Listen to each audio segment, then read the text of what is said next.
My Lords, I beg leave to ask a question of which I have given private notice. The question is as follows. To ask His Majesty's Government, given reports that PC Andrew Harper's killers may be eligible for early release, what assessment they have made of the prisoner early release scheme and when they will set out whether any changes to the scheme will be implemented before the first tranche of releases in September. Yeah. My Lords, before turning to the substance of the Noble Lord's question, I first want to pay tribute to PC Andrew Harper and indeed all his family and friends, particularly his widow Lissy and his mother Debbie, who have both spoken so movingly about his case in recent days. My Lords, PC Harper dedicated his life to public service, putting himself in harm's way to protect others and uphold the rule of law. His courage, commitment and professionalism exemplified the very best of policing. This government, my Lords, inherited a prison system's days from collapse. In light of concerns raised about the application of the Sentencing Act, the Prime Minister stated a couple of days ago that the release point changes would be looked at again to ensure that everything had been fully considered before the government sets out its position. I thank the Noble Lord the Minister for his response, but Noble Lords on the Conservative benches had been tabling and voting for amendments to secure exemptions from this early release scheme since November of last year. Yeah. Amendments which were defeated by Noble Lords on the Government and Liberal Democrat benches. We have to ask, why did it take PC Harper's family going to the media this week for the government to even consider the action that your Lordship's House was urging them to take 8 months ago?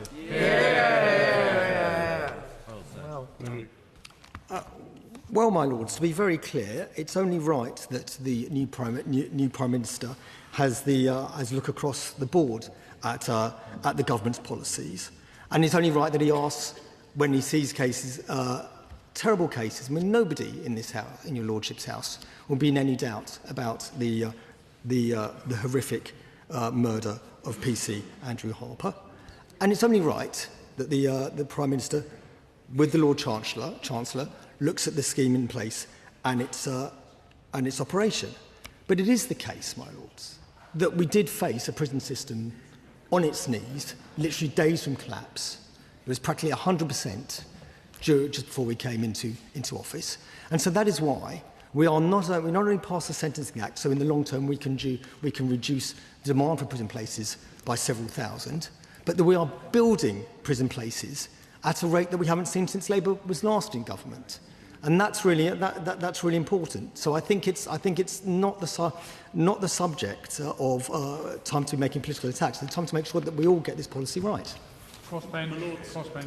It's always a pleasure to listen to the Noble Lord. Can I say how sorry I am that the Noble Lady Baroness Levitt is no longer a minister in this government. She displayed conspicuous ability, a responsiveness to those noble lords who raised points and manifest integrity. And it's a great shame that the new Prime Minister, those qualities are not sufficient for the new Prime Minister. I very much regret that. In relation to the early release scheme, can the Minister explain why prison numbers cannot be adequately reduced by early release of those who are not subject to the most severe sentences, for example, those who are serving 10 years or less?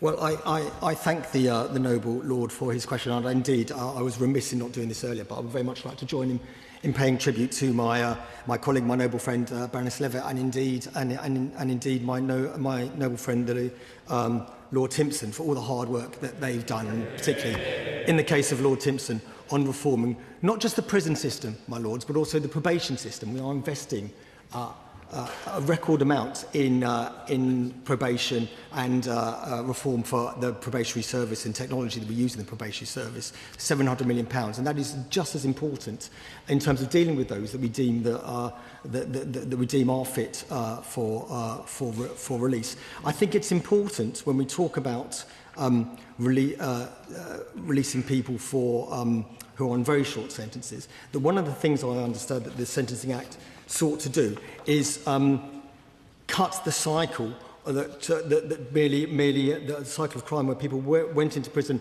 for very short sentences, and all that did was teach them how to become better criminals, not better people. We need to make sure that if people go to prison, they're in there long enough, and it does a proper job of rehabilitation, making sure that they are, if they're on drugs, or if they have an alcohol problem, that those are sent to, and that we actually do the main thing that prison should do, which is not only protect the public, but also cut reoffending rates. My Lords, could I echo the sentiments of Lord Panic? And I think Andy Burnham uses the northern phrase, we have to get it.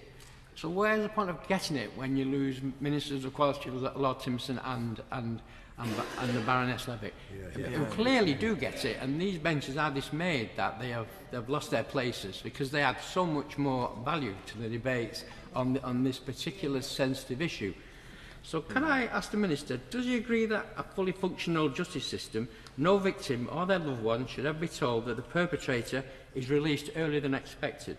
And now the Government has a claim to increase capacity in the prison service, will it take the opportunity to restore confidence amongst the victims by correcting this unfairness? I thank the noble Lord for his question. Of course, what we are all about doing is restoring justice, restoring confidence, public confidence in the criminal justice system, and that includes, as I said, making good the sore lack of investment that we saw in our prison systems. It's really important to be clear that that victims are at all times at the centre of our thoughts when it comes to the whole of this policy issue. And indeed, one of the reforms in the Sentencing Act is that victims are indeed given a chance to inform licence conditions if a prisoner does qualify for release. And that could cover a number of different things. It could be around tagging, it could be around an exclusion zone or a non-contact scheme. So the noble Lord is absolutely right. Victims must always be at the absolute front and centre of our minds when it comes to this issue. But we do absolutely need to make sure that prisons, we have enough space to take prisoners that should be in prison, and that when they're in prison, it does the job of protecting the public and preventing reoffending. My Lords. Labour. My Lords. I thank my noble friend for the answers he's given so far. I think it's well recognised that housing and access to housing is one of the primary determinants of whether an individual reoffends, regardless of whether released early or within the course of a normal sentence. Would my noble friend be able to reassure this House that in reviewing the early release scheme, matters of housing are being taken into serious consideration around both the impact and the possibility of reoffending?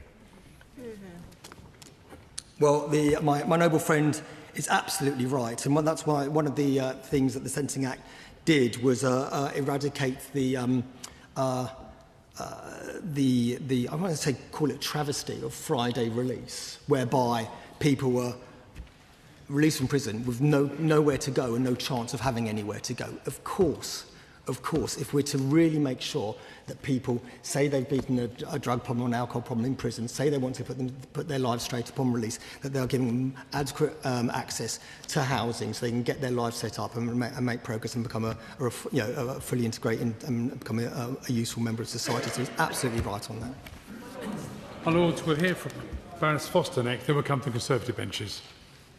My Lords, as the daughter of a police officer who was the subject of an attempted murder attack by the IRA when I was a child, and as the wife of a retired police officer, I was absolutely appalled and dismayed when I heard the news that the killers of PC Harper were to be released. Can I implore the noble Lord the Minister and the Government to look at the experience of Northern Ireland in relation to early release of prisoners, and to not just look at this in terms of the impact on prisoner spaces, but to also look at the impact on the victims, on their family, on the morale of the police service, and indeed the undermining of the justice system entirely.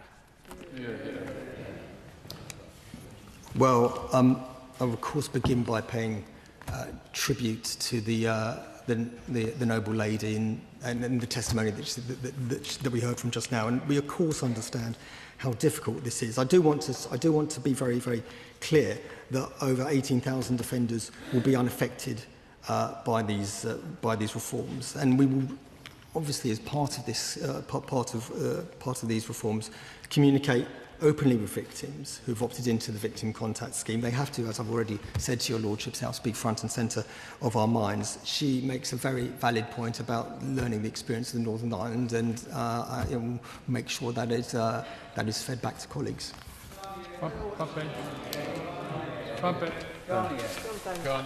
My Lords, I'm very grateful to my noble friend. The noble Lord the Minister was entirely right to refer to the noble Lady Baroness Levitt and to the noble Lord Timpson, particularly in the context of this question. I reminded the noble Lord Timpson on the 1st of July that there are 3,650 women in prison at England and Wales, and about 2,500 of those people, that's to say 70% of the women's prison population, are in custody for non-violent offences. If the government thinks it's better to release violent criminals, child sex offenders, rather than that non-violent cohort of women in prison, and fails to take the opportunity to free up prison places there by re-rolling a woman's prison into a prison for men, what the hell do they think they're doing?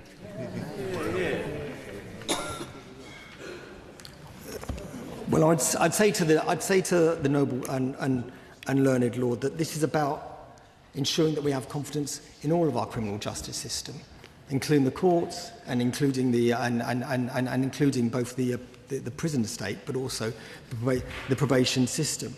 I have no doubt that these factors, when the Prime Minister and the Lord Chancellor are looking at these reforms, will be a factor that they take into account. He will know, because he's well versed in these matters, and I know that he paid a lot of attention to the Sentencing Act when it was going through your Lordship's House. It is a complex progression scheme to ensure that we are able to create the capacity that we need in our prison system. And I would say that without wanting to